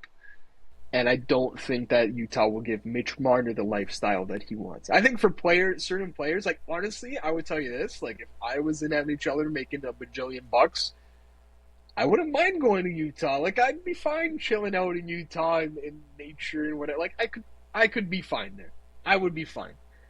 I don't know if that's Mitch Marner. I think Mitch, especially when all you've known is Toronto, like you kind of want something like Toronto.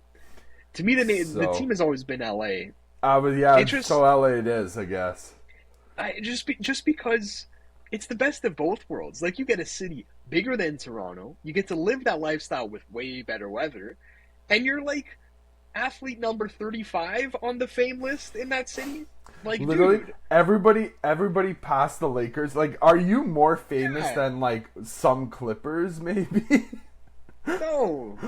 Yeah, like maybe. Like it's That's like we're talking about bench players on the Clippers. Yeah. So it's like, the best of both the most popular LA King is probably the equivalent to being like LAFC, the LA Sparks, like even like LA Chargers probably have more cachet than you at that point. 100%. Dude, Justin Herbert or Mitch Marner?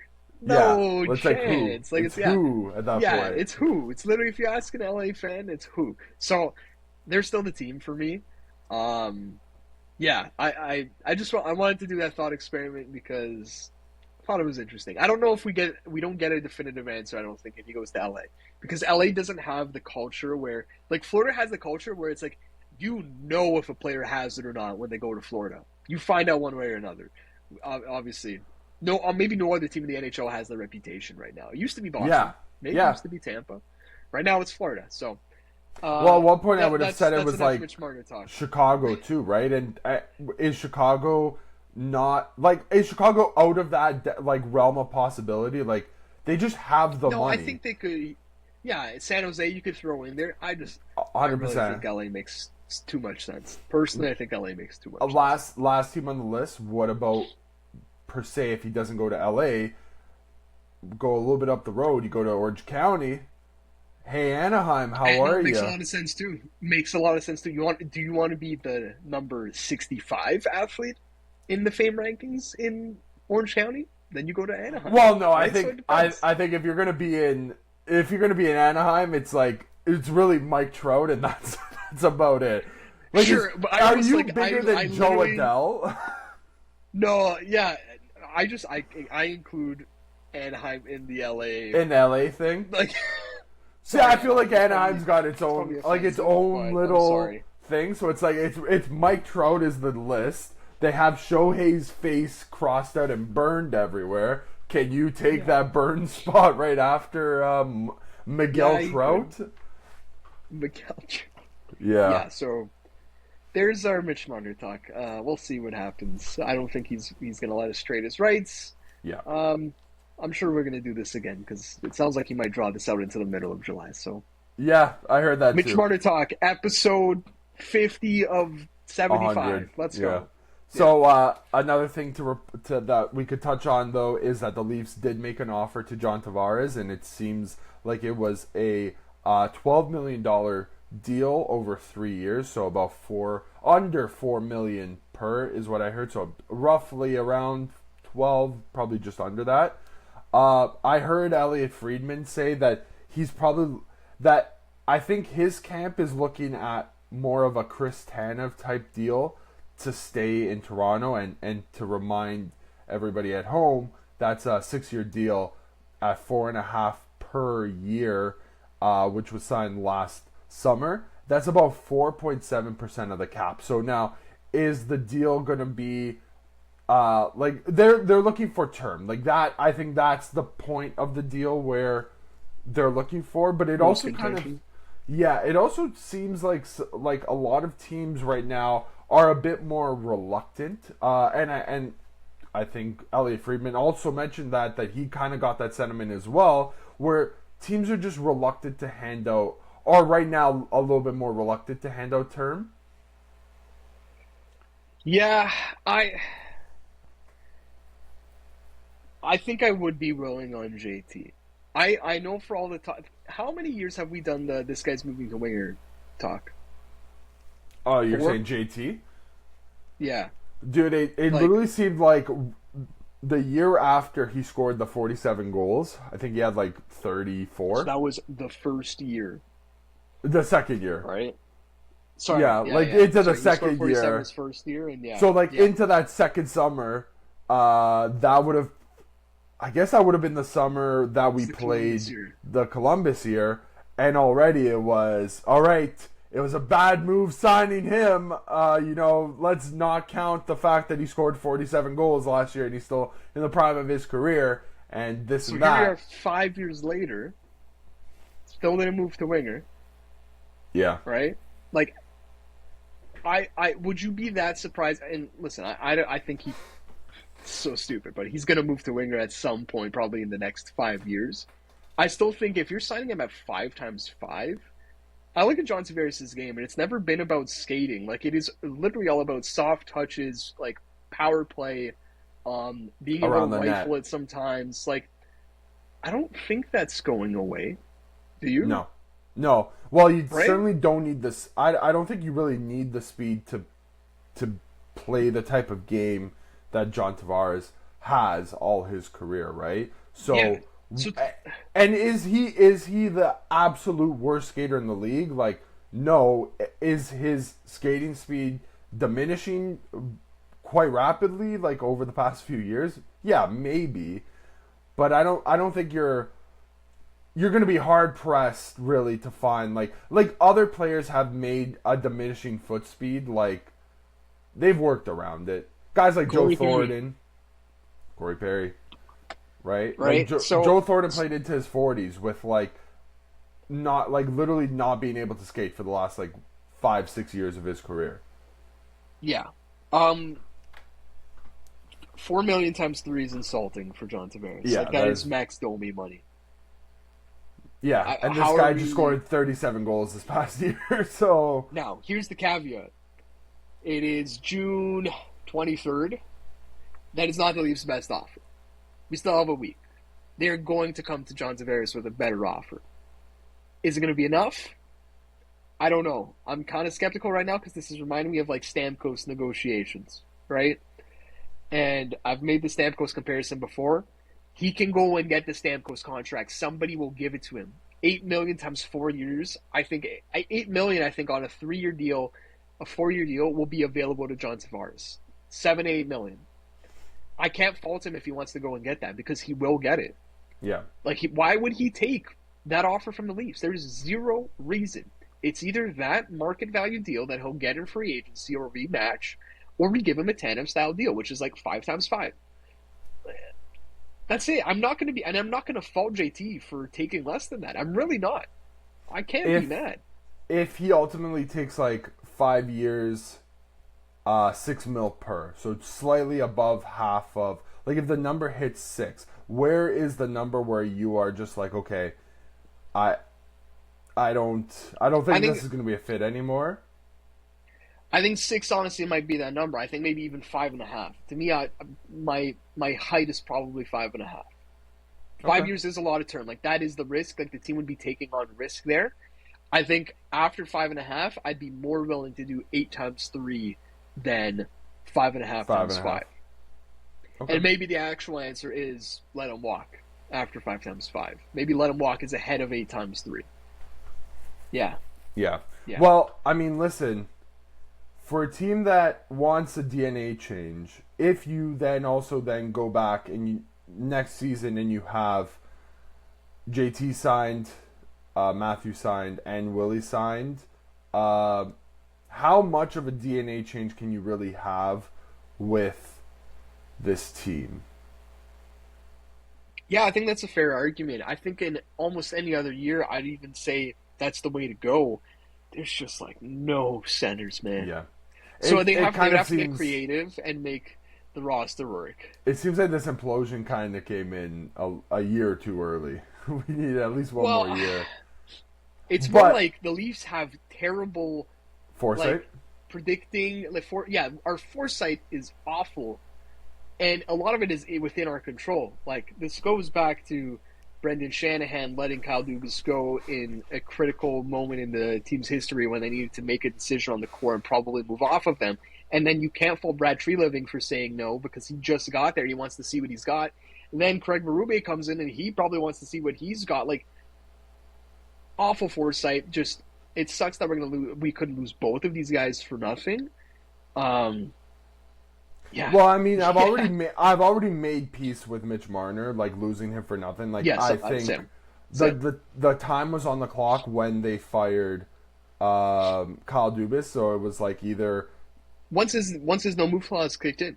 Well, that was that summer, right? Like that was it. It was like if the move doesn't happen, then Brad had 1 month to figure out. Less. It was literally 3 weeks. Yeah. He got hired like May 23rd, I think. It was like, that just wasn't going to happen. So, well, I mean, like, listen. No, it's those two. That is those two. I'm also hearing that the Leafs are looking to pursue trades over free agents this year. So I do love that. That does really hype me up for the draft, at least, as well. Like, as a Leaf fan, like, purely, like, that hypes me up quite a bit because, like, can you swing something... Get creative, man. At the draft? I do want to get to that, but I do want to do the Knies. I want to talk Knies first. Oh, I did for... Yes, we should touch on Knies. He's priority number 1 to me. Like, this should be off-season priority number 1 for the Leafs is get Matthew Knies specifically on a deal that doesn't make us do the same thing we've done to Mitch Marner. Past decade. I started this summer and I said to myself, I'm like, what's the number that you would say no to Matthew Knies on an 8-year deal, Dave? How high does it go? Would you say no to 8 times 8 for Knies? No. 8.5? No. 9. No. 9.5. Yeah, maybe. Right? Maybe 9.5 is my... But, yeah. So is that too much? Like, are we repeating the same mistake that we did in terms of giving all the money to a young player? I came into the summer saying no. I honestly think, like, how much, let's do the same exercise. How much was Matthew Knies worth to the Leafs this year? What was his value to the Leafs? To me, he was an $8.5 million player this year. Yes. He's a 30-goal scorer, 65 points. He's a power forward that there isn't many of in the league. He played more than 5 minutes a night more than last year under Craig Berube. All situations, like, he did it all for us. That's already an $8.5 million player. His only two comps for long parts of the season was Matthew Tkachuk and Tom Wilson in terms of goal scoring and in terms of physicality. Like the counting stats alone, the only two players in his realm were those two players, and guess what they make? 9.5. 9.5. Oh, or one of them does at least. Tom Wilson, Tom Wilson does it, but Matthew Tkachuk does. So here's this is the pushback that some people give. Well, you don't have Mitch Marner or John Tavares. Is Matthew Knies still going to put up those same numbers? I mean, you have Austin Matthews and William Nylander. Sorry, pal. You do. But guess what? I think you could have neither of those guys, and I still think Matthew Knies is like a 60-point player. How many of his goals in the playoffs were just Matthew Knies just scoring the goal? Park in front of the net, yeah. Breakaways, making a play out of nothing in the corner, like just a good shot. Like that's what he is on the power play. Like that's Matthew Knies creates a lot of his own chances. Yeah. There's like 9.5 is maybe the number where I start to even think about not signing him in on an 8-year deal. I think the problem is Matthew Knies recognizes this as well. Like he would outgrow 9.5 in a couple years, and I don't think we'll be able to get him on an 8-year deal, which sucks. It sucks. I don't think you would sign him. I think you'd have to give him like 10.5. Yeah, for 8 years. I think that his agent and him know that he will outgrow that contract and he's going to want a bridge deal, which not that I hate. Like you can make it work. It just but it makes it so problem. that if you're signing him if you're signing him for 3 years at $7 million is already a pretty high number. 6.5, it's already a pretty big number, and that means when he comes up for renewal with arbitration rights, he can either take a 1-year deal to walk him to free agency. Yeah. Awful. Or B, he's going to ask for the moon because the cap is so high. Yeah. I don't really see a way that the Leafs are going to come out of this with a great deal, and that makes me really pissed. I don't know if you see it differently, but I don't know how we win the Matthew Knies contract, which we're repeating the same scenario. Yeah. Well, I think they just... I know. This is going to sound very hypocritical of me. This sucks. Like, I don't have a good answer here. They might just have to lose the Matthew Knies deal. God. Honestly. And I'd rather lose it long term than short term. Yeah. I would honestly, 100%. Honestly, then I'd maybe give him 10 flat because he should outgrow it. You're right. But... yeah. Would you rather give Matthew Knies $1.5 million more this summer or freaking Pew Suter? Matthew Knies, it's not even a question. That's why he's priority number 1 for me. Yeah. So hey, Matthews, if you look deep in your heart, could you find a way to help us out here? I'm saying that, and like knowing full well I cheer for the team that quite literally gave everybody else before him. It's like he should be the one to say like, okay, I'm going to be the one to take the discount. It's like nobody else before him did that. So, yeah, you're right. It is. This is the most pessimistic I've felt about the Leafs going into the summer in a long, long time. Like literally going back to the dark days. Like this is literally. No, I don't know. I felt very pessimistic after they lost to Florida the first time. No, and then the Kyle Dubas stuff happened. I was like, oh, this is. You're right. We were pretty doom and gloom when Brad came in. We were not. And then literally the first thing we hear is he wants Ryan Reeves on a 3-year deal. We're like, oh my God. And then you know what? Right. He did. And you know what? Didn't work out well for him. We're still okay with it right now. We're still not okay with that move. I'm just saying we're okay. But just everything. The body of work. Yes. 100%. So you know what? Awful. awful. So But yeah, what is the solution here? Is it give him the money or is it lose? I mean, like, I think is it's it going to be a just bridge take the deal. L and bridge him? I think we're going to have to bridge him. I hope it's like. It's got to be a reasonable bridge too. Like, it can't be like I like if it's 3 years. Like, I don't want to see like 8 mil. I want to see like keep the number relatively low, so at the very least we can. It's got to then, be in the sixes. I would say as high as 7. Like, if it's 7 by 3 at that point, I'm gonna bite the bullet and I'll be like, okay, we can revisit Matthew Nyes in 2.5 and we years. Can give him 12 million. Listen, if he right? deserves deserves 12 million, I'm more than happy because I love Matthew Nyes and I think he's a piece that they really need on a team to kind of go long term here. But listen, let's all like we also the have to be. Frustration for us comes from we look at the Florida Panthers roster and we say they didn't get guys on market value. They got way below. Dude. If Sam Bennett, that's why, who just won a Conn Smythe, and now he signs for less than Sasha Barkov, who's making $9.5 million. Like, what the hell are we doing? To me, like, dude came off a Conn Smythe season. He should be getting 9 mil. He should be getting 10 mil, if I'm going to be honest. Might not, and we know that's not happening in Florida. If he signs in Florida, it's going to be 8 or 8.5, and we're gonna be like unbelievable. So that's where our frustration comes from with this. Is that it's not that Matthew Nyes couldn't be worth it; it's that the other guys take less than they're worth. Yeah, realistically, we could be living in a world where Matthew Nyes makes an equal amount as Sam Bennett does next year. Yeah, like in terms of AAV at least. Because they're not making the same in take-home money. Matthew Nyes is taking a lot less home. No. And that's another thing that just absolutely puts the knife right into, right? Yeah. Okay. We gotta get to some potential targets here and stuff. Because, too doom and gloom. But I think that was important to talk about. I think it was good to talk about, to get the realities out there. I don't have too many names that I like in free agency. I really don't. Like, it's not a long list. Like, I'm not interested for the Leafs in Brock Besser. I'm not interested in Nick Ehlers. Yep. Let's not bother with any of the defensemen because as long as Morgan Riley's here, it's a waste of time. You don't have space for another defenseman. So we can cross all those off the list. Like, I'm starting to look at just like Mikael Granlund, who I've been a fan of. He's 33 years old. He's going to get a decent bag. That's why he hasn't already resigned in Dallas.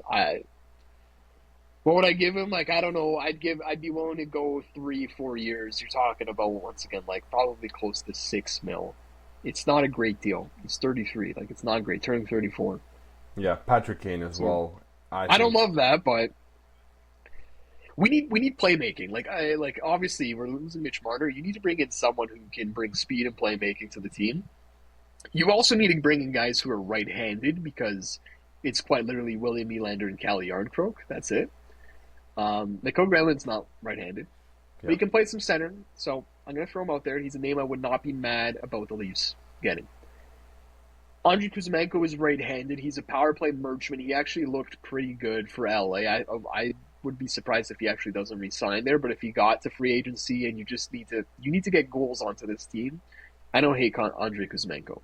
Mm-hmm. I don't know what his deal is because he had such a weird season, right? He starts in Calgary, gets straight to Philly, things aren't great there either, goes to LA, all of a sudden everything's fixed. I don't even know how you judge his value. Like, listen, going to Philly this past year was kind of like the death sentence for a lot of people too, so yeah. It is very tough to think. Riley Smith. Yeah. I love Riley Smith. I've liked him since, right? Me and Dave have liked him since he won a cup in Vegas. And since he was an original misfit, honestly. Yeah. We wrote down on our list 2 years ago, that's the deal the Leafs should have done when Pittsburgh traded for Riley Smith. Yeah. He's 34 years old. He's left-handed, but like once again, you put Riley Smith on the team. You can't get what you want in free agency. I'm giving him 3 times 3.5. Like that's what I'm looking at. Like I don't know. Jack Roslovic, who I think you brought up before, and I've kind of been dismissive of. You need goals on the team. He's right-handed. He played some center in Carolina. His best attribute is that he can shoot the puck. Yeah. The only thing I I don't wanted mind it. He's 28. I want to bring up with Roslovic is that he was also a scratch during the playoff run. Like, but that's also in a Rod Brindamore system. I don't know if playing for Craig Berube is any easier or exactly. So we can maybe throw him out the window. Gustav Nyquist, I've been a fan of. 35 years old. I heard a lot of people talking about like Andrew Mangiapane. He is like a local product, and I've heard from different people saying that I don't even think he really has any interest in coming here. I think he also just liked his time in Washington. I think honestly he might just stay put there. That 35 goal. I didn't know. Yeah, that just looks like such a complete outlier. Also, only played like 13 minutes a night last year. Like, not the greatest. He also doesn't play power play or penalty kill. I mean, it's also tough. I guess maybe on that Caps team, like who are you taking him off the power play for? The penalty kill is not a great look because he is somebody that is pretty responsible defensively, I would say. So it seems like it should be his game. Yeah, like I bring that up to say the number for him has to be like $2 million. Like it can't be more than that. I mean, he was making 5.8 last year, so coming off of the 35 goal season. Yeah. That like I'm not interested past $2 million. Gustav Nyquist, once again, 35 years old, left winger. Did we bring up Patrick Kane? You know what? I would have been more entertaining him had Taves maybe been willing to come to Toronto. I think that could have been a cool combo. But I do think Kane, like you need like Mitch Marner light, and Patrick Kane is that. So, and listen, if there's somebody that Austin Matthews I know looked up to in his formative years, it was Patrick Kane. I think he was on record saying like he's his favorite all-time like player, if I'm not mistaken. Checks out. Listen, if maybe you want to make your captain happy by bringing in a guy who he's looked up to, maybe. But it's a really thin list. Who was the last name that you brought up there before? Really thin. I'm not even Gustav Nyquist. I'm not even going to go deeper than that. I have other names. Honestly, we're getting to like depth.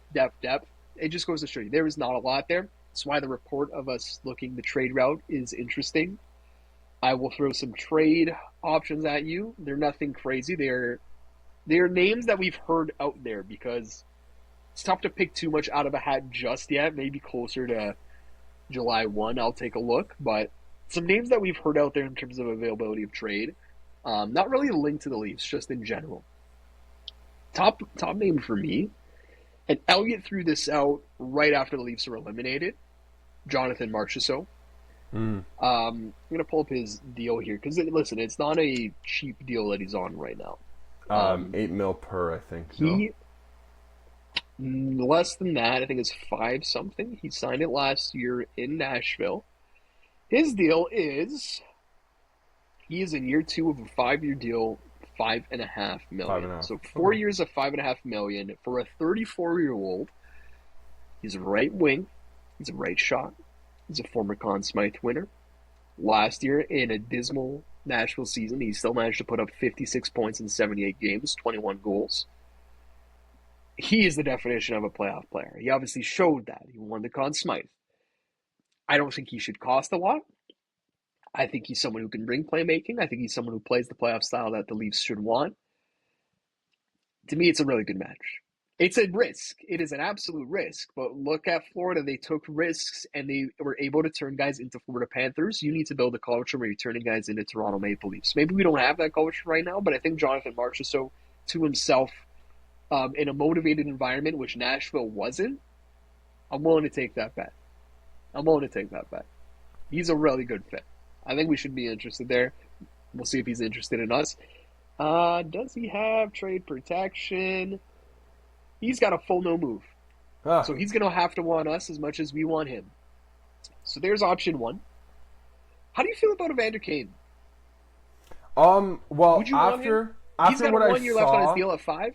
After what I saw out of him in at least in the beginning of the playoffs, coming back from major injury, which also I don't know if you saw this, but the NHL's kind of looking at. I think they said it was like the knee surgery after he that he got while rehabbing. He did another procedure, and they're looking at if it was necessary. To me, honestly, it's a step too far for the NHL because I think it's your body. You should be able to decide if you want a procedure or not.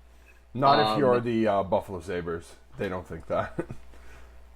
Yes. Yeah. Great point. B, you haven't punished anyone else. You cannot punish the Edmonton Oilers. Yeah. So, yeah, I think it's... Oh, I mean, they could. They too little too late from the NHL on this topic. Oh, they could, yeah. They wouldn't surprise us there, but... Yeah. He seems like Evander Kane, once again. Like, he's got the antics. He might blow a gasket. We need, like, that type of player. We do. Yeah. Mm-hmm. So we thought about deal at 5 something. So that's I'm not as I'm keen on Evander Kane. I think the health though really does concern me because it's like if you're gonna trade for this guy and the guy's only gonna play like 20 games this year, that's a real tough one. Like I think you also need somebody for as much as you need somebody for the playoffs. I think it's going to be lenient in the regular season as well, like losing like 100 points. Teams are getting better, and we got worse. So Yes. we need to actually get to the playoffs. Yes, 100%. Yeah. Yeah, No, that's very fair. I have one it's other name to throw at it's you. interesting. Yeah, give me that name. I'll throw these ones out. I'm not gonna even explain them, but like JG Peugeot is someone whose name is out there. Okay, like a right-hand center for 3C, makes $5 million, whatever. Yeah, not Charlie a really Coyle, another one. I don't mover. know. I like Charlie Coyle. I thought he got a lot of flack after he went for the Colorado deal and stuff. Like, I like him. I do like him a lot. Yeah, I don't hate him. And he's played better in Boston when he was playing with their stars, which maybe if you don't have Tavares and you have to throw someone, that's not great. Like that doesn't bode well for championship aspirations. Yeah. 2 guys in Pittsburgh. I'm gonna add this guy to the list because we don't know if he's available. He was maybe available at the deadline. Nothing happened. Ricard Raquel would be great, and if Pittsburgh's trying to bottom out, if he's available, he's someone who you can put real assets into the table to try and get personally. I think Brian Rust is another name out there. There's a couple of teams that should really look into bottoming out, considering who's on the horizon for next year. So, but I still don't feel like Pittsburgh's that team. Like I would love Ricard Raquel and like guys like of that ilk. From all we know, they are the team that's trying to bottom out, though. Okay, fair. Elliott's basically said everyone's trying to get better except the Pittsburgh Penguins. Here's the thing, though. You are currently employing Sidney Crosby, Evgeny Malkin, and Chris Letang. Like, we heard that at least for Malkin, after this year, like that looks to be the end of his time in Pittsburgh. So does that mean Evgeny Malkin's on the market right now? Maybe.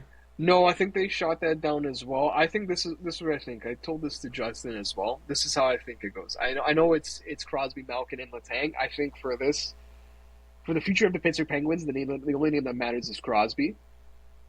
I think Crosby I don't think Crosby was oblivious to what's going to go on this year. I think he's in it for this 1 year. He is willing to bottom out this 1 year. If they get Gavin McKenna, I think he stays. If they don't get Gavin McKenna, I think he will get traded. But that's what I think. So now my thought is, how do you bottom out with a player like Sidney Crosby on the team in a league where I think like 6 teams are realistically like they're seeing the writing on the wall and they probably should be getting just like how do you say to Sidney Crosby, hey Sid, don't put up 75, 80 points this year? You know what I mean? Yeah. It's tough. It's very tough. I get it. I get it. I think there is a way, and I Yeah, think we've also seen that not always as the first, like the New York Islanders won the draft. Like you are putting your trust into lottery you're balls, right. That is so true. So if you you finish have to just fifth be in that last, mix. yeah, maybe. Yeah, yeah, that's kind of what I'm thinking here. Mason Mulroy extends in Boston. That just came through. Yeah, I just got Um, that 2 years, 6.4 million. uh, League worst -43 last year, by the way. So won the green jacket. yeah. Um, Elliot Friedman also says keep an eye on Trevor Zegras. So we did a whole talk just last in episode general, about. or for the I think Leafs? that no, just in general, just in general. Okay. We did a whole thing about Chris Kreider and how you've maybe remotivated Trevor Zegras. Maybe we throw that out the window. We'll see what happens there. Um, Last name I want to throw it to you on the Leafs because once again we need playmaking. His name is out there. Matthias Maselli in Utah. We know he's been on the market since like the beginning of the season. He's been scratched a bunch. He makes 3 something for one more year. He's had two really good seasons in Arizona, like 0.75 points per game. Bad year in Utah. If he is cheap, you need playmaking. He's a left shot that plays right wing sometimes. Not a great fit, but like you want guys who are on short term with upside that shouldn't cost you a lot, and Yeah, he fits the bill. So that's another name I'm keeping an eye on for the Leafs. yeah. I mean, Other than that, it it doesn't seem that's what like we're the looking at, most Dave. That's what we're doesn't looking seem at. like the most high flying, but maybe that's it. Kind of seems like every year it's just been high flying for the Leafs. Like not every year, but like maybe I it's look at once again. I look to Florida. Look at like Nico Mikkola. Look what they turned Nico Mikkola into from St. Louis, Nate right? Like Schmidt. you have to turn guys. Yeah, it's all about pro scouting and being able to turn guys who don't look like anything into something.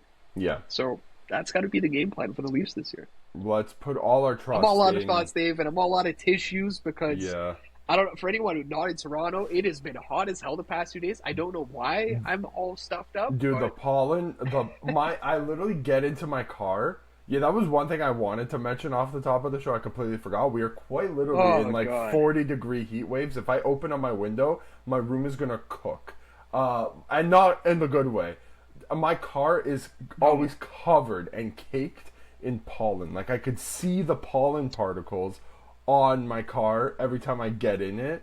And yeah. I'm like, I have to go take it for a wash. And I literally get in and out of my car, like, not being able to breathe because I'm pretty sure I'm allergic to pollen. I gotta start taking, like, Claritin or something. Like, some medication, honestly. You okay? Excuse me as I die here now that I choke on water. We're good. Okay. Yeah, I agree, dude. Like the weather, yeah, it's gonna be a fun stretch here. Listen, can't complain about the heat because I complain about the cold, so you have to take one or the other. I'd rather complain about the cold, so that's where I'm Uh, at, Dave. Listen, I'm more partial to the cold, but I do like my stretches of when it is like pretty warm. I think the 46 degrees yesterday was pushing it.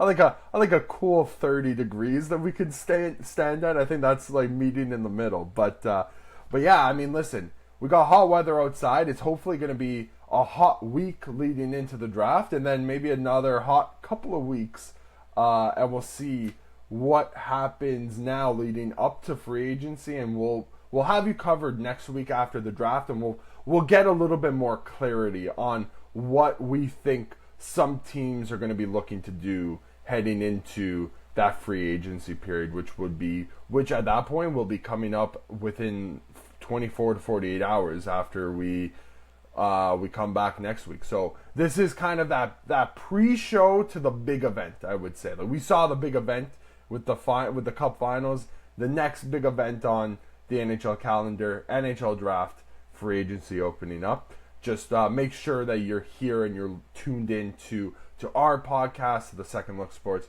general show. We'll try our damnedest to cover as much as we can over the next couple of weeks. And if you made it this far, don't forget to like the video, subscribe to the Second Look Sports channel, share the channel, share us with all your friends as well.